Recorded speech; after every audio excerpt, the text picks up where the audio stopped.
We hear that from people so often. You know, there's a special spirit in this house.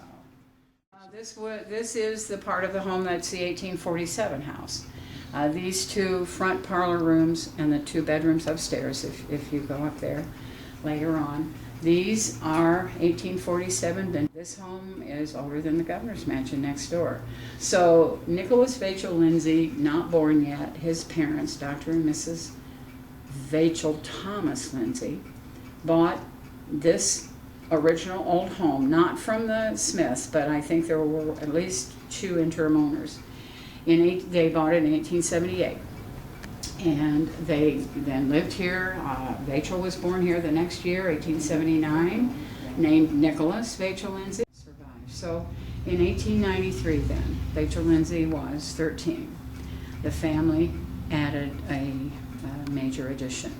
And they just tore off what they describe as a series of ramshackle rooms. So this wall here, as you're looking into the library, this is the original wall right here. And the house, we think, originally had a separate kitchen that probably would have been in the backyard about where the dining room is. We'll go there in a minute.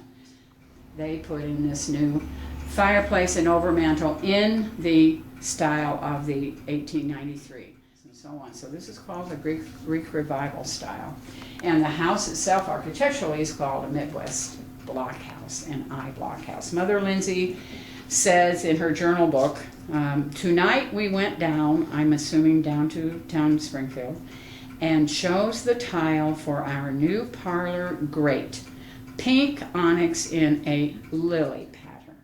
His publisher, Macmillan and Company, insisted that you can see his writing, that he type his things for them. And so the typewriter is one thing we didn't have. What we wonder, I mean, if you think about it, Elizabeth was left in a house she didn't own, with hardly anything as an estate, 2 young children under the age of 7, and she has to make her way in the world.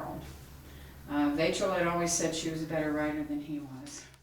I don't know. So anyway, we needed a typewriter, and Marty Sumner, who has White Swan Antiques here in town, she came to see the house one day after it was restored, and as she left, she said, if you ever need anything, you know, I'd be glad to look for it for you. And I said, oh, I know exactly what we need. We don't have a typewriter that would be befitting the era of Vachel Lindsay. About a week later, the doorbell rang, and it was Marty with this, and she had all the stuff on the internet that told all about the Oliver typewriter.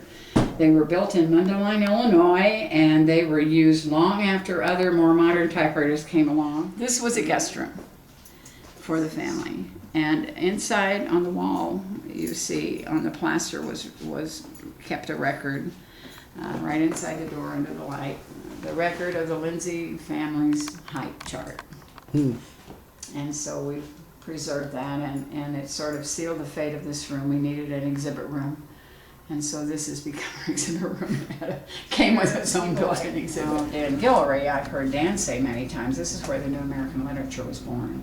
In the early years, right here, around these writers. Here's Sarah Teasdale, Edgar A. Masters, Sandberg, here's Sinclair Lewis, Henry Blake Fuller is here.